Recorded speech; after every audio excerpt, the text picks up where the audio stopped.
Bon alors Smarty, aujourd'hui, allons sur le terrain et commençons par la zone de départ, le tee green. C'est pas plutôt le clubhouse là où tu t'éternises devant de trop nombreux cafés? Oui, oui, Smarty. En fait, je veux dire quand on démarre vraiment la partie sur le trou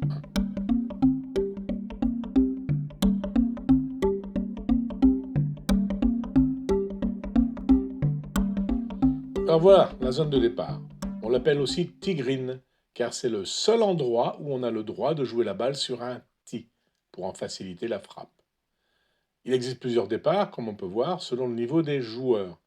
Les blancs, voire même des noirs pour les champions, boules jaunes pour les joueurs du dimanche avec un peu d'expérience, etc., etc. Mais c'est pas des boules là. Oui, oui, mais on dit quand même des boules ou des plots, je te l'accorde. Alors, si on veut être précis, voici le tableau des couleurs en fonction du niveau des joueurs, hommes et femmes, et selon les recommandations de la FFG, la Fédération française de golf. On aura l'occasion de reparler de ces index dans une autre vidéo, oui, oui, on sait. Et tu dis toujours que tu dois mettre la balle dans le rectangle pour jouer. Bah, il n'y a pas de rectangle, il n'y a que deux boules là, mon pacalou. Mais oui. En fait, on va tracer un rectangle imaginaire dans sa tête, donc, avec un des côtés qui est le segment entre ces deux boules là. Et puis, on va compléter avec la largeur du rectangle qui doit faire deux clubs de long, ici et là. Bah, prends ton driver, c'est le plus long, comme cela tu auras le plus grand rectangle possible. Mais oui, Smarty, c'est vrai.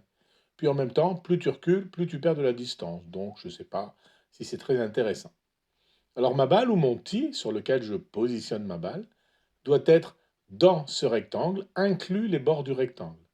Si mes pieds sont en dehors, comme ici, là, pas de problème, tant que la balle ou le tee est dans le rectangle. Alors, je viens de parler plusieurs fois de tee. Il n'est absolument pas obligatoire de placer sa balle sur un tee.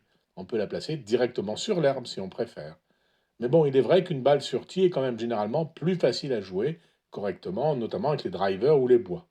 Et dès que la balle a quitté la zone de départ, ben on dit que la balle est en jeu et on compte déjà un coup. Et on continue ensuite à essayer de la faire avancer coup après coup jusqu'à la faire tomber dans le trou là sur le green.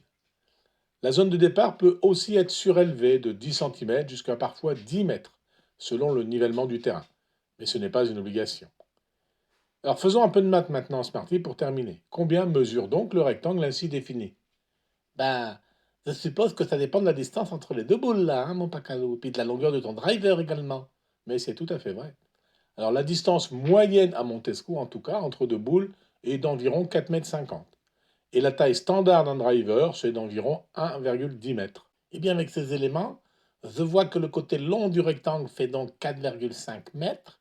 Et puis la largeur du rectangle, ça fait deux fois ton driver, là. 2 fois 1,10, c'est-à-dire 2,20 mètres.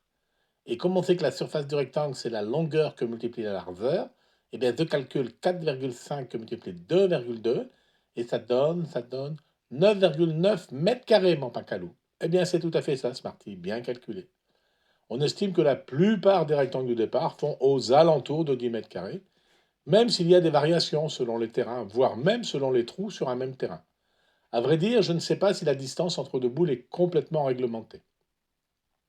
En attendant, maintenant que la balle est en jeu, eh bien nous allons voir dans la prochaine vidéo la zone générale du trou et les règles qui s'y appliquent. Eh bien, j'ai hâte de voir tout ça, mon pacalou, j'ai hâte.